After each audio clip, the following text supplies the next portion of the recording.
Council in Kansasville, obviously the better town here. Many of your citizens have expressed an interest in removing all of the snakes in a field behind the school because they are afraid the children might get hurt. A neighboring town, Hugontown, not as nice as Kansasville, did the same thing last year. Your job is to analyze their ecosystem populations after the removal of the snakes and compare it to the current one.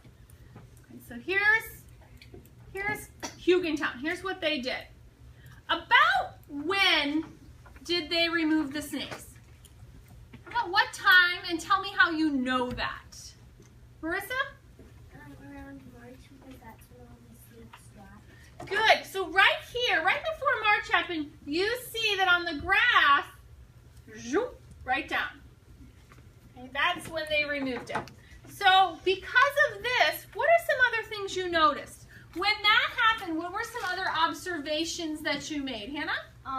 The mice got bigger. Good, the mice got bigger. Okay. What else happened at that point? What else happened at that point? Dylan? When the mice got bigger, the mouse grass got lower. Good. The grass population declined. What do you notice about the insects? What do you notice about the insects? Brady? I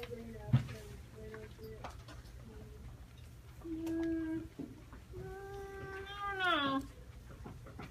I think the insect population, Taylor? Stayed the same. Stayed the same or stayed constant. They weren't really affected by that. So what we're going to do now is we're going to talk about what the reasoning behind that. When we removed the snakes, you see that the mice population began to increase quickly. What explanation do you have for that? Why? Because the snakes were gone, did the mouse mouse, whatever. Why did they increase? Drew? Because they were the snake's prey, and so the snakes couldn't eat them. Good. You are able to tell that the mice were the prey of the snake because now the snake is gone, making what the snake is called what then? If this is the prey, then the snakes would be the, Julia? Predator. The predator, and I'm able to tell that because once the predator's gone, I see the prey go up. Okay? So we're going to come back to the mice in a few seconds. Let's talk about the miles of grass. What happened to the miles of grass as the snakes were removed?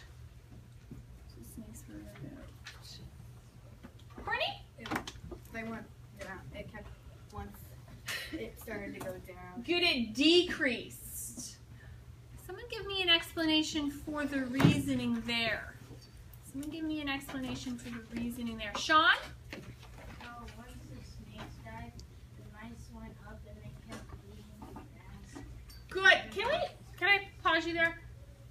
The mice went up. Can we use a scientific term to what happened to the mice? The mice, Sarah?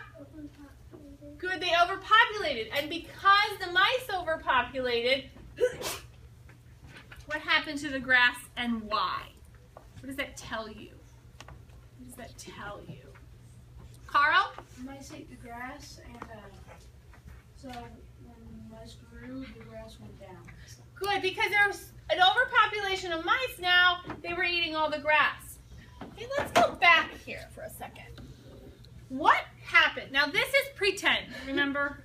This is pretend. And it wouldn't happen this drastically. Okay. Why do all of a sudden, it really kind of should go like that. But what happened to the mice population? They're all of a sudden, you know, there's so many of them. Shouldn't they be having mice babies and have mice everywhere? Maura? Well, the population went down because probably there was no more grass left for them to eat. Good. They overpopulated and ate all of their food. Okay. So now let's, I'm out of marker colors. The insects. Give me an explanation for, or a hypothesis, for maybe why the insect population, maybe they weren't affected. Dylan, what could be one explanation? explanation. Maybe nothing eats them. Well, maybe nothing eats them or something eats them that wasn't affected. Okay, that could be. Kindle? Maybe the insects might have been like something like beetles or something. It might be like scavengers, so they didn't really eat the grass. Yeah, and if they ate the grass, they're okay with dead grass too, right? Mm-hmm. So, how in the graph I can prove that they were unaffected? Because you're going to be asked to state evidence from a graph. I know that they were unaffected because why? Joseph? Because like they didn't go upward, like their population didn't decrease or increase. Good, they're consistent or constant. Okay. So let's look at our current ecosystem.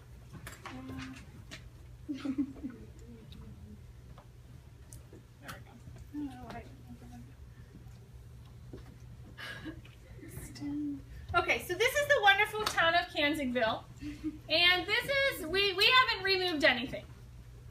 What do you notice? What do you notice?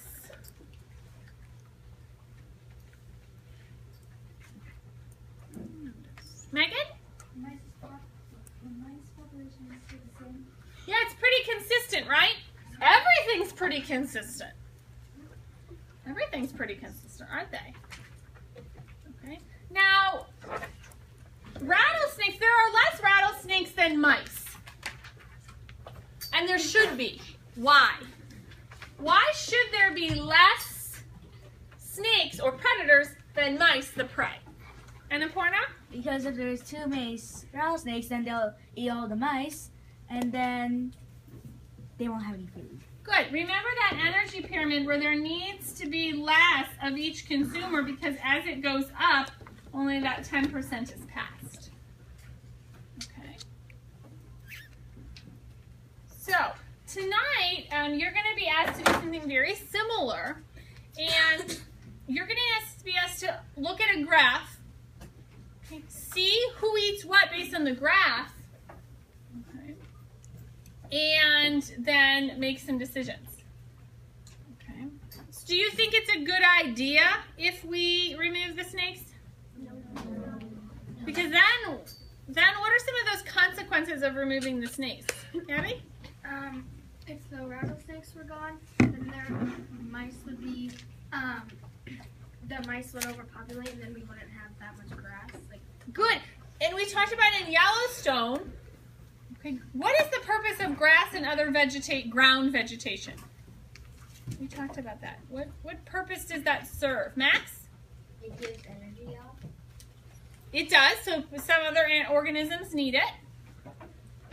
Some organisms need it. Logan? Yeah, it stops erosion. So then I think the parents are going to be really upset because their kids are going to be playing in a muddy field. Because when it rains, all the grass is going to go. Okay. This was very similar. You can stop. Thanks.